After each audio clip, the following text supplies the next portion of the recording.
കേരളത്തിന്റെ തെക്കേ അതിരാണ് പാറശാല. രാമച്ചം കൃഷിക്ക് പേരുകേട്ട സ്ഥലമാണിത്. പാറശാലയുടെ രാമച്ച പെരുമയ്ക്ക് നൂറ്റാണ്ടുകളുടെ പഴക്കമുണ്ട്.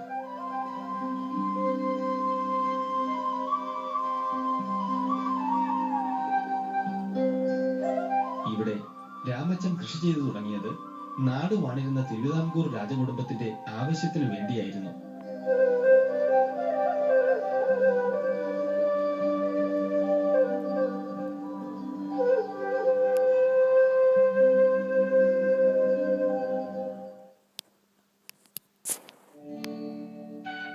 രാമച്ചത്തിന് നല്ല വെയിൽ വേണം. പാറശാലയിലെ പരമ്പരാഗത വിളയായ കരിമ്പനകൾക്കിടയിൽ ധാരാളം വെയിലുണ്ട്. പിന്നെ ഇവിടുത്തെ ചരൽ കലർന്ന പശിമരാശി മണ്ണും. വളക്കൂറില്ലാത്ത ഈ മണ്ണ് മറ്റു പല വിളകൾക്കും പഥ്യമല്ല. പക്ഷേ രാമച്ചം ഈ മണ്ണിൽ പുഷ്ടിയായി വളരും. രാമച്ചത്തിന് വേറെയും ഗുണങ്ങളുണ്ട്.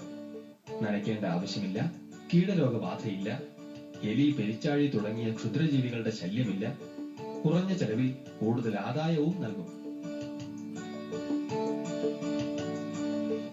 അതുകൊണ്ട് തന്നെ ഏക്കറിന് 10,000 രൂപ വരെ നൽകി ഭൂമി പാട്ടത്തിനെടുത്ത് രാമച്ചം കൃഷി ചെയ്യുന്നവർ പാറശാലയിലുണ്ട്.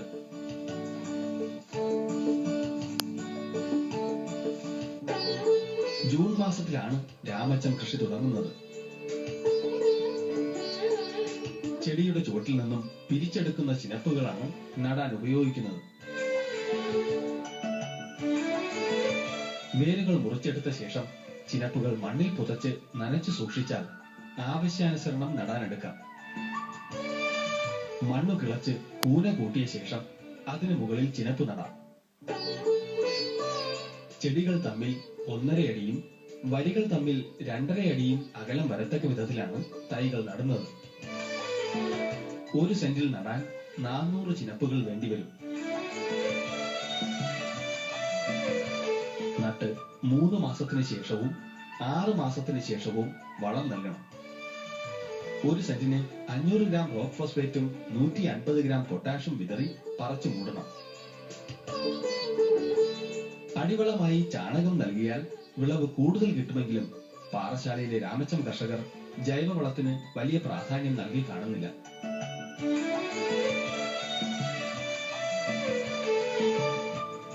മൂന്ന് മാസം കഴിഞ്ഞ് തറനിരപ്പിൽ നിന്ന് 1 അടി അകലത്തിൽ തല മുറിച്ചുവിട്ടാൽ കൂടുതൽ ചിനപ്പുകൾ ഉണ്ടായി പുഷ്ടിയോടെ വളരും.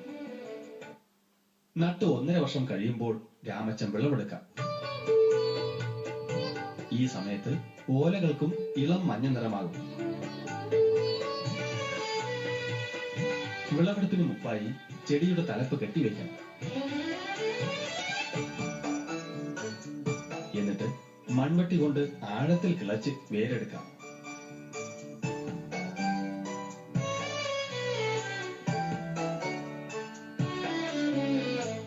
വേരിനാണ് വില.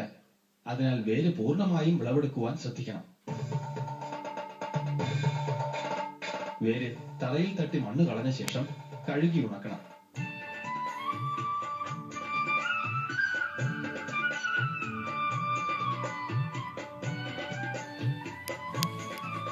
രാമച്ച വേരിന്റെ 4 ഗ്രേഡുകൾ വിപണിയിൽ ലഭ്യമാണ്.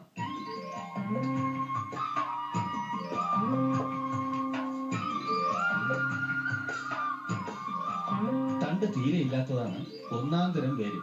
ഇതിന് കിലോയ്ക്ക് 70 രൂപ വിലയുണ്ട്. 2-ാം തരത്തിൽ വേരിനൊപ്പം കുറച്ച് തണ്ടും കാണും. 3-ാം തരത്തിലും 4-ാം തരത്തിലും തണ്ടിന്റെ അളവ് കൂടും. വില കുറയുമെങ്കിലും തൂക്കം കൂടുമെന്നതിനാൽ 4-ാം തരം വിൽക്കുന്നതാണ് കർഷകർക്ക് ലാഭം. തൃശൂർ ജില്ലയിലെ ചാവക്കാട്ടും രാമച്ചം കൃഷി ചെയ്യുന്നുണ്ട്. പക്ഷേ ഗുണത്തിൽ മുമ്പൻ പാറശാല രാമച്ചം തന്നെയാണ്. ചാവക്കാടിന് തൊട്ടുകിടക്കുന്ന ഗുരുവായൂർ ക്ഷേത്രത്തിലും ഗുണമേന്മയുള്ള പാറശാല രാമച്ചത്തിനാണ് പ്രാമുഖ്യം. നല്ല ആദായമുള്ള വിളയാണ് രാമച്ചം. 10 സെന്റിൽ കൃഷി ചെയ്യുന്ന ഒരാൾക്ക് പാട്ടക്കൂലി, കൃഷിപ്പണി, വളം, വിളവെടുപ്പ് എന്നീ ഇനങ്ങളിൽ 2000 രൂപ ചെലവ് വരും. 10 സെന്റിൽ നിന്ന് കുറഞ്ഞത് 150 കിലോഗ്രാം വേര് കിട്ടും. കിലോയ്ക്ക് 40 രൂപ വെച്ച് കണക്ക് കൂട്ടിയാലും 6000 രൂപ വരവ്. അതായത് ചെലവിന്റെ രണ്ടിരട്ടി ലാഭം. പാറശാലയിൽ തലമുറകളായി രാമച്ചം കൃഷി നിലനിൽക്കുന്നതും ഈ ലാഭത്തിന്റെ പിൻബലത്തിലാണ്. അതെ, രാമച്ചം കൃഷിക്ക് ചിലവ് കുറവാണ്. പക്ഷേ കർഷകന്റെ മടിശീല നിറയ്ക്കുവാൻ ഇതിന്റെ സുഗന്ധമുള്ള വേരിന് കഴിയും. കോടികളുടെ ലാഭം വാഗ്ദാനം ചെയ്ത് മലയാള മണ്ണിലെത്തിയ പല സുഗന്ധ വിളകളും കർഷകന്റെ പ്രതീക്ഷകൾക്ക് മങ്ങലേൽപ്പിച്ചു. പക്ഷേ നൂറ്റാണ്ടുകളായി നമ്മുടെ മണ്ണിൽ കൃഷി ചെയ്യുന്ന രാമച്ചത്തിന്റെ സാധ്യതകൾ അധികം ആരും ശ്രദ്ധിച്ചു കാണുന്നില്ല. തരിശു കിടക്കുന്ന പാഴ്പറമ്പുകളിൽ കുറച്ചെങ്കിലും ഈ സൗഗന്ധികത്തിന്റെ സുഗന്ധ വേരുകൾക്കായി നമുക്ക് നീക്കിവെക്കാം.